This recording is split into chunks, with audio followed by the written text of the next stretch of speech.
अब टेस्टिंग में मैं आती हूं, अगर मैं आपको आंकड़ा बताऊं, पिछले महीने 11 अप्रैल को 1,14,000 लोगों का टेस्टिंग हो रहा था, यानी कि 1 लाख हमारी लाइन थी कि 1 लाख से ऊपर जाएंगे टेस्टिंग में, प्रतिदिन नीचे नहीं आएगा। लेकिन 11 अप्रैल को 1,14,000 टेस्ट हुए और पॉजिटिव मामले आए थे 9.43%।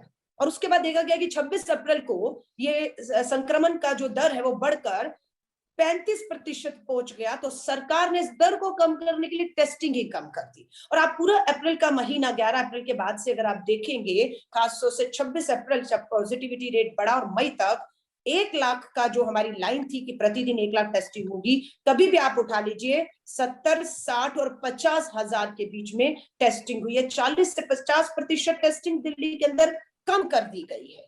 लेकिन मौत के आंकड़े कहते हैं कि आप टेस्टिंग कम करके लोगों की जिंदगी, पॉजिटिविटी रेट आप अपनी पीठ थपथपा सकते हैं, पर जो मौत के आंकड़े हैं वो एक तरफ फिर इशारा करते हैं कि सरकार सुविधाओं के अभाव में, मैं फिर कहूंगी सुविधाओं के अभाव में लोग अपनी जानें दे रहे हैं।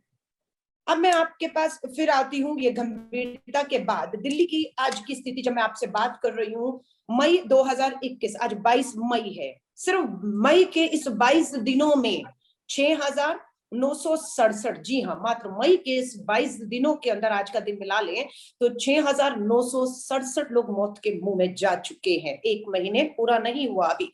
कुल मौतें देखेंगे तो 23,013 मौतें अब तक हो चुकी है। आज की तारीख में अगर मैं आपसे बात करूं, संक्रमित लोग, कोरोना से संक्रमित लोग कितने हैं जो अस्पतालों में हैं, वेंटिलेटर पे हैं, आईसीयू में, गंभीर हैं, घरों में हैं, उनकी संख्या 14,15,219 है। ये बेड हमारे लिए चिंता का विषय है। और सबने बताया कि मात्र एक विकल्प है इन मौतों को रोकने का, वो है वैक्सीन, टीकाकरण। लेकिन दिल्ली का दुर्भाग्य हम देख रहे हैं कि दिल्ली के अंदर जो 18 से 45 सालों को भी वैक्सीन लग रही थी, वो वैक्सीन अब पूरी तरह से बंद हो चुकी है। अगर मैं पूरी 2 करोड़ की दिल्ली की बात करूं तो अभी तक जिन्हें 2 डोज पूरी तरह लगकर सुरक्षित उन्हें किया जा चुका है, उनकी संख्या मात्र 2 करोड़ में 11,32,154 है। और जिन्हें मात्र एक ही डोज लगा है, दूसरा डोज लगेगा नहीं लगेगा, कब लगेगा कुछ नहीं मालूम। बहुत लोगों का समय जो है सेकंड डोज का हो रहा है, लेकिन बहुत ज्यादा जो है लोगों में एक कंफ्यूजन का पैदा हो चुका है। उनकी संख्या है 38,85,425, इन जिनको सिंगल डोज लगी है, लेकिन पूरी डोज अभी तक 11 को लगी है। आज की हमारी प्रेस वार्ता करने के पीछे एक बहुत बड़ी हम सबकी चिंता है, क्योंकि अभी हम लोगों ने देखा है कि सीरो सर्वे, जो 5वां सीरो सर्वे है दिल्ली के ऊपर, जो जनवरी 2021 में किया गया था, उस सीरो सर्वे में 28,000 उसका सैंपल साइज था। इससे पहले जो किया गया था सीरो सर्वे वो अक्टूबर 2020 में किया गया था और उसका सैंपल जो साइज था वो 15,162 था। लेकिन इस बार का जो जनवरी के अंदर सीरो सर्वे दिल्ली को लेकर किया है और नेशनल लेवल पर फरवरी 2021 का जो सीरो सर्वे उसका सैंपल दिल्ली के अंदर 35,700 का रखा गया। दोनों सीरो सर्विस को आप देखेंगे तो वो तीसरी लहर जो देश में आ रही है उसकी तरफ गंभीर एक चेतावनी और समय रहते अपनी तैयारियों के लिए सरकारों को जो है वो आगाह कर रहा है।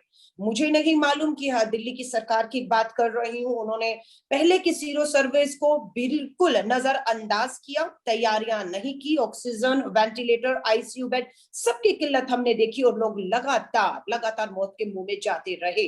लेकिन अब फिर ये सीरो सर्वे एक बार फिर से बहुत पहले से समय रहते हमारे बीच में आ चुका है। हाईकोर्ट तक दिल्ली ने टिप्पणी की है कि जो तीसरा लहर है देश की और जो सीरो सर्वे की रिपोर्ट्स है उसे अगर दिल्ली की सरकार गंभीरता से नहीं लेती है, केंद्र के साथ तालमेल नहीं करती है, तो दिल्ली हाईकोर्ट की टिप्पणी है कि वो दिल्ली सरकार या सरकारों का पीछा नहीं छोड़ेगा, वो लगातार इन सरकारों को जगाने का काम हाईकोर्ट करता रहेगा।